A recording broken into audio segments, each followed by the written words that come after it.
he told people that they have a bold goal, they want to build a bank, people's first reaction is not about how crazy you are. The first reaction is, how can I help? In reality, when they started fundraising, they tried to tap into the European VCs first. And some of the European VCs just say that, hey, this is not something we were interested in. This is too early for us. This doesn't make any sense to us. And later, they just pitched them to some US investors, and they made a great term sheet for them.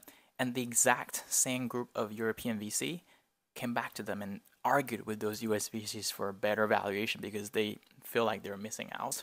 You never know what the real decision-making process is behind the scene. And all you can do is just show your positive and stable emotions constantly. And I think that's just gold for a founder to be telling us that, this is what they experienced, this is the actual thing that happened, and don't worry about it because you will make it eventually. Hey everyone, thanks for coming back to the channel. So this is Sean, and I have just attended a Y Combinator startup school here in London yesterday.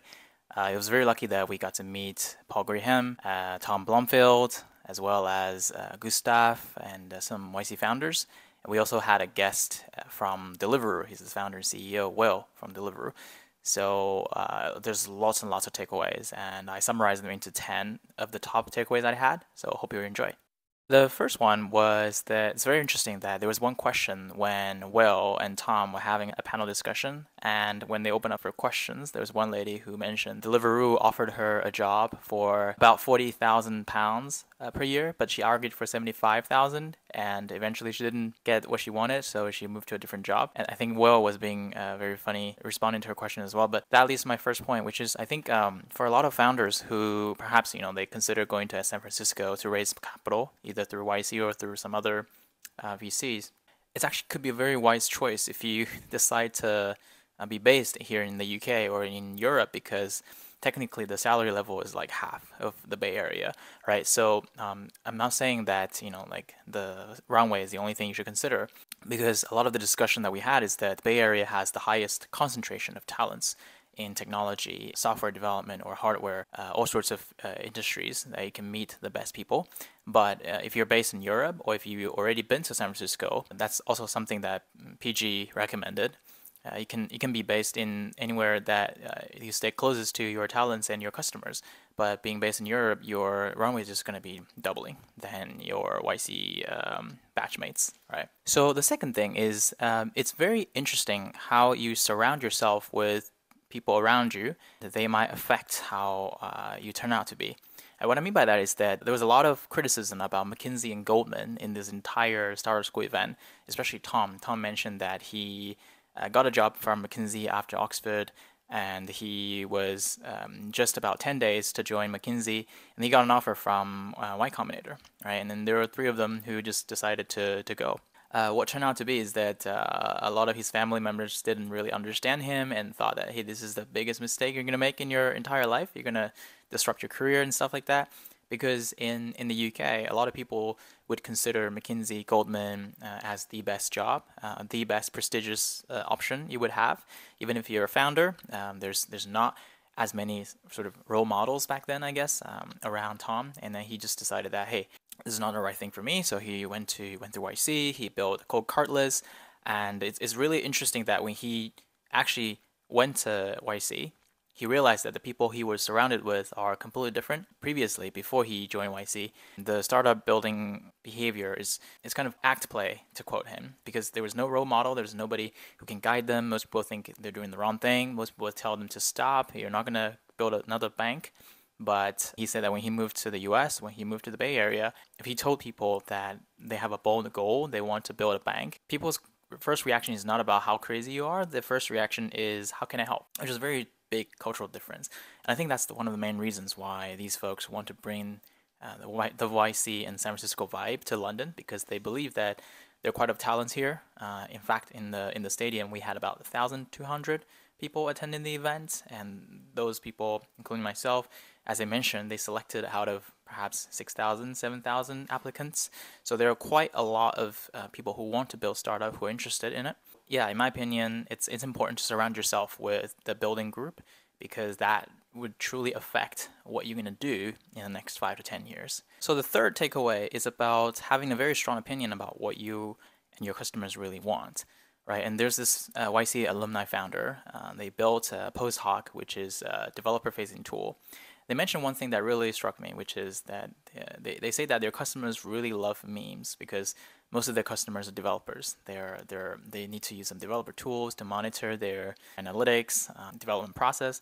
They really love memes. So Post Hoc, what it did is that they kept their design to be very like meme-ish, and then their CEO said that, hey, we're gonna keep making memes because this is what our customers really want, and that's very contradictory to like some of the corporate culture or structure that was pretty much established since the 1960s. It doesn't work for him. So I think it's interesting that later PG also clicked with this point, which is that you should never be building for investors. You should be building for your customers, right? And that's kind of a cliche among founders, but in reality, most people would, when they start a company, they would think, hey, how would Google do this kind of management? How would Amazon or Goldman or McKinsey do these things, right? In terms of presentations and stuff.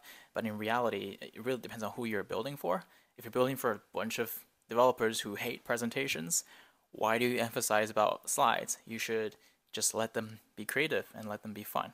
The fourth one is about being with a group of very ambitious people and check in with them frequently. There's one interesting thing that Gustaf and Tom mentioned in their Q&A, which is that for some of the groups who were attending office hours together, and I think they do office hours like once every 2 weeks or once a week, I can't recall exactly, but some of these groups who, even after YC, after the 3 months, they continued to meet once every 2 weeks. And what turns out is that because they got so much energy from each other, they knew each other, and perhaps they're exploring the AI industry in different verticals together. So they're constantly being up to speed about what's new in this area, and they're constantly being up to speed about like what their peers are doing. What's magical is that later the fundraising for all of these companies in the same group were all very successful. Series A, Series B, raising tens of millions, hundreds of millions of dollars.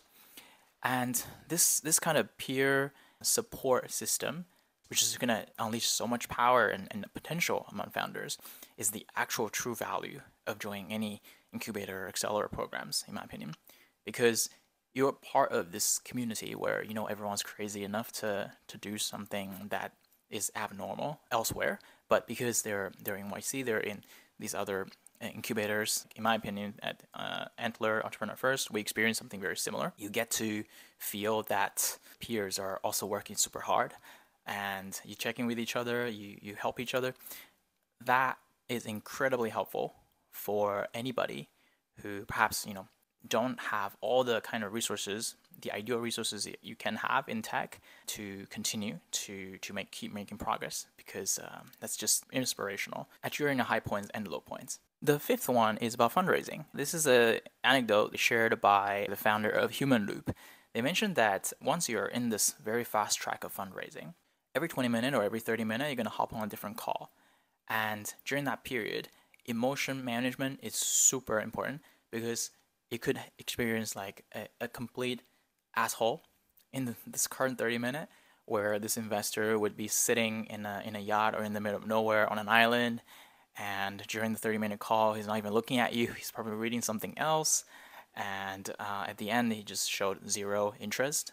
But you as a founder, as a CEO, you might be wondering, why did you even schedule the call with me, right? Why did you even want to hop on and chat in the first place if you're not interested at all? And then all they can do is that after that 30-minute, you're going to hop on to a different investor call with a complete new start, and they repeat the exact same story, right? Without carrying on any of the negative emotion to the next call. That is something that, as a CEO, as a startup founder, you should always be preparing yourself for, right? Which is emotional stability during fundraising. And sometimes, don't take things too seriously. The same founder at Human Loop mentioned that initially they're a bunch, because these guys are based in Paris. They're a bunch of like researchers from Oxford, Cambridge, and some other universities, and they're very researchy. But in reality, when they started fundraising, they tried to tap into the European VCs first, and some of the European VCs just said that, hey, this is not something we were interested in. This is too early for us. This doesn't make any sense to us. And later, they just pitched them to some US investors, and they made a great term sheet for them. And the exact same group of European VC came back to them and argued with those US VCs for a better valuation because they feel like they're missing out. The exact same group of people could have a complete different mind after they feel like they're missing out. As a founder, when you're fundraising, don't take everything too seriously. Like, okay, there's some constructive feedback. Take it if it's useful, digest it. If it's not useful or even not even relevant, move on, because you never know what the real decision-making process is behind the scene. And all you can do is just show your positive and stable emotions constantly.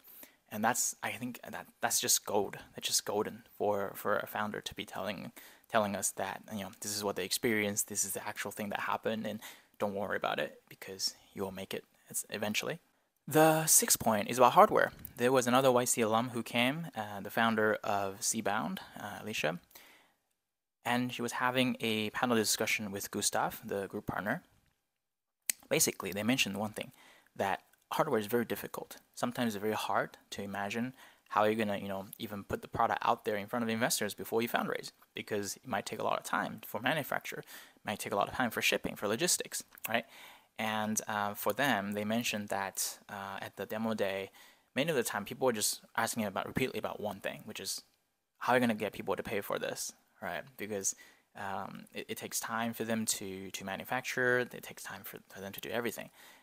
But at the same time, Gustaf mentioned something that's very, very interesting. He mentioned that hardware is difficult, so it is going to attract some of the most ambitious and hardworking engineers in the world to be joining you. You're not just building another social network. You're not just building another photo sharing app.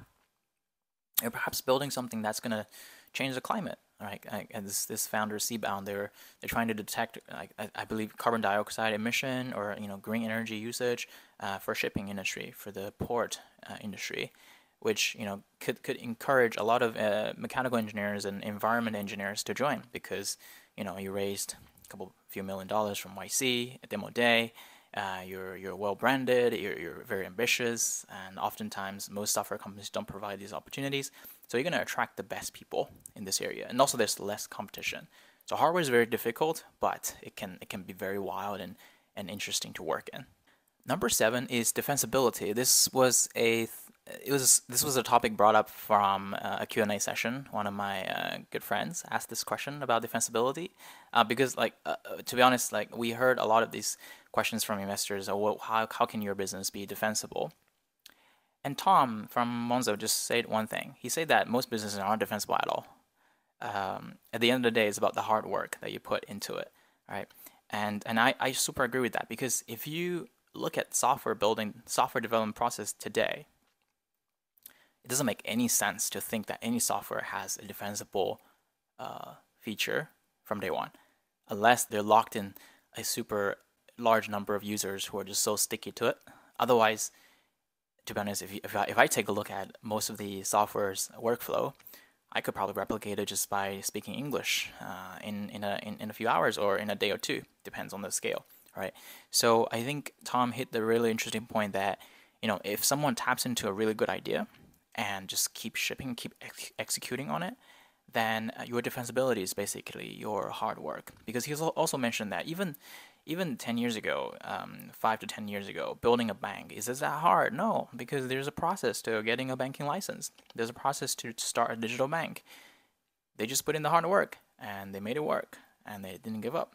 So that is their defensibility, because eventually, if your product is really good and your customers really love it, the network effect, the virality will start becoming favorable to you. Number 8 is about a question that I personally asked to Gustaf and Tom, and I feel like that's probably a naive question, because that's something that my current company is facing, which is about charging and pricing. In our case, we have onboarded quite a lot of users who are business users and not completely B2C. We're a B2B company, and we launched about a month ago and onboarded about 62 business users at the moment. And we're thinking about when is a good time to start charging and start pricing. We already showed the pricing tiers to our users on our landing page, on our product page, and but we just wanted to let our users start free trials first, because there are loads of reasons about user engagement, user lock-in, stickiness. And some of the bigger users, we want them to be more deeply integrated before we start charging them, before they start seeing value. But basically, Gustaf was just saying, if you cannot get users to pay, that means they're probably not real users, which I totally agree. And that is some priority that my current startup is focusing on, which is what is the right tier for us to push for payment, and what can we learn from it if people are willing to pay and people who are not willing to pay, what's the difference? And because it depends on the size, perhaps you can introduce different tiers, different discounts or free trials for a different period of time, but start charging is something that you want to do from a very early stage. Even if, because we also talked about perhaps you have a list of features you want to introduce before you start charging, but that doesn't matter. Most companies have loads of things they need to improve, and it looks very embarrassing before they think they're ready, but they can start charging. If you're really solving a problem, you can start charging. Number 9, what is the best founder? Gustaf mentioned that the best founder is the ones who are focused on building, actually too laser focused on building, that even if the World Economic Forum at Davos invite them to give a speech, they don't have time for it. They say no. Because you might see lots of founders who just attend lots of conferences, lots of competitions, win these prizes, become judges, become speakers, but to be honest, unless you have customers there, it's a waste of time. It's a waste of your time. It's a waste of your valuable time for iterating your product. It's a waste of time that you can actually use alternatively to serve your customers. So yeah, I think there's a common sense that common agreement that people need to be laser focused on building, be laser focused on launching, and lots of YC alums at the event also mentioned that just keep launching. It's never too late. It's never too early to launch. And I remember another quote from YC that if you're not embarrassed by the first version you launch it too late. And number 10 is about positivity, which is very important because I talked to several YC founders and these partners and also the audience yesterday at the event. And sometimes people just talk about, constantly discussed about the European culture versus American culture. The Americans are, firstly, I'm not American, so I'm trying to be more objective on this because I've seen both Europeans and Americans working in startup environment. I think about Americans is that people usually are more bold and audacious to take risk and start working on things, and there's this environment where everyone's encouraging people taking risk. Whereas if you're based in Europe, especially if you're based in continental Europe, oftentimes people want to see more traction, people want to see you're actually making money before putting money in your pocket. And also for founders, lots of people are discouraging you. They think that you should join Goldman and McKinsey.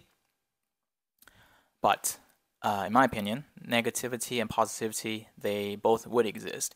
Anybody who would feel negative or cautious about something could be because they have experienced something that make them feel more careful. They should be more careful about this thing, right? For example, some people don't want to start charging very soon. Some people might feel like, hey, let's not make too many features, cram them in one product too early. Some people might feel like, hey, let's not do fundraising too early until we're ready. All sorts of reasons. Perhaps subconsciously they have faced some no's. They have just throughout their upbringing, they might have faced some rejections. But what you could do is that you can bring together a team who are collectively more positive and collectively have the right balance in every area, that there's somebody who's slightly more cautious and there's somebody else who's slightly more optimistic, so that you can have a good balance. And it's impossible to force everybody to be omnipositive, because everybody has their soft part. So all you can do is build up a good team that can be collectively more optimistic. So yeah, I think that's the main top 10 points I collected from the YC Starter School in London. And as the last comment, I think Paul Graham is amazing. Now I understand why everyone loves him so much. When I was in San Francisco, I attended quite a few YC events as well. Everybody just quotes PG, not just because he's online, he's writing essays, he's the founder of YC, but I can feel like there's this genuine love for this guy. And yesterday was the first time I hear him talking in person, and I just let me just explain why. I immediately feel that there's it makes so much sense that everyone loves him. Paul is someone who, firstly, he's a family man. He always mentioned kids. He always mentioned that when you have kids, you would do A and B and C, and you would prioritize your kids. That, I think, connect with a lot of people who have families. And in fact, very sadly and very, very interestingly, that YC eventually ditched Boston because they started in Boston and San Francisco at the same time. And it was because that Paul had a kid and Boston weather is too cold in the winter, so they decided that they should be raising a kid in San Francisco Bay Area. But yeah, like he's just real about this, and also he's just so inspiringly passionate about anything he spoke about. If he knows it, he's so honest and passionate. Let me just quote a few interesting things he mentioned. Somebody in the audience was asking PG, why do you think AI is a big wave? Because everyone's saying AI is a big wave, but what if it's the next crypto or metaverse?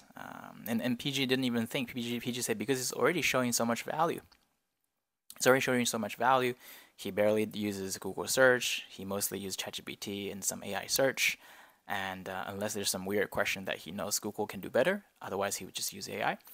And he mentioned another very profound comment. He said that this time for AI, the insiders of AI, the insiders of this technology wave, are more excited than the outsiders.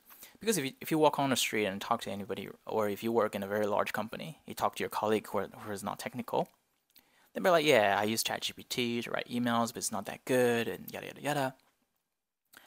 But if you talk to some developers or to talk to some researchers about AI, they're like, holy shit, how can this thing be doing this like magical thing? Like he truly understands what the hype is, what hype means, and what is real hype. And he understands that some of the previous hypes, he knows that the insiders are not as excited about metaverse, about crypto, because they know it's not ready yet. But this time he knows that the insiders, is wild. Everyone's like super passionate. They think this is a much bigger wave than mobile. So I think that strikes me a lot because when he says something like this, it just makes sense. Or it sounds more convincing to me because he definitely talks to all the top researchers and top founders in AI, and he knows that these guys are way more excited than the previous wave of founders in crypto and metaverse. And he also, like, this guy really likes technical founder because he believes that technical founder can build a lot of things. And he even said that his dream is that maybe perhaps in the future they could just use algorithm to run the company and the CEO can remain to be coding. And I think that's just not a lot of VCs are going to talk about that with you. Some VCs will tell you, hey, you should have CEOs should just be 100% focused on fundraising. But from PG's perspective, he thinks that CEO should be doing something really fun that they enjoy, and they should still code. And I think that clicks super well with most of the tech founders in the audience. Last but not least, he has this really interesting humor, and he likes people who have a good humor because, I don't know, perhaps that makes things sound less intense or something. And he mentioned that Microsoft is God. He mentioned that Microsoft is something that people who pretend Microsoft is a group of products for people who are pretending to work. And then there's like a huge amount of round of applause in the audience group. Everybody relates to that, right? Because like there's some colleagues of you who might be just looks like they're busy making PowerPoints, looks like they're busy doing about their Excel, but they're just pretending to work. And he mentioned that during YC interviews, sometimes some founders is like absolute yes, some founders is like an absolute no, but there are a lot of founders who are in the middle. So he encourages a lot of their partners when they're interviewing these founders to ask one thing: did these founders make me laugh during the interview? or perhaps there's something fun about it. Because he feel like being amusing or being fun is an important quality of being a founder. And he himself is very funny, and he's very passionate. He doesn't hide his facial expression or exaggerated moves. He does things like this, and yeah, like to be honest, when he and Tom were talking, I could clearly see the difference between an American and a British, because I can see Tom is being more reserved and being more, like a British gentleman, asking the right question. PG is more senior, so he's showing a lot of respect for PG, talking more, like I don't know, like perhaps more European way. Whereas PG is like, oh, I'm just gonna be completely honest. When somebody in the audience asks some question, he just say, I don't know, and then he laughs like this with his hands waving around his hand in the air. And you do see that in some American leaders, and I think he's a typical American. And yeah, I feel like I definitely have seen so much charisma in Paul, and yeah, I can understand why everybody likes him. So, last but not least, last quote from PG.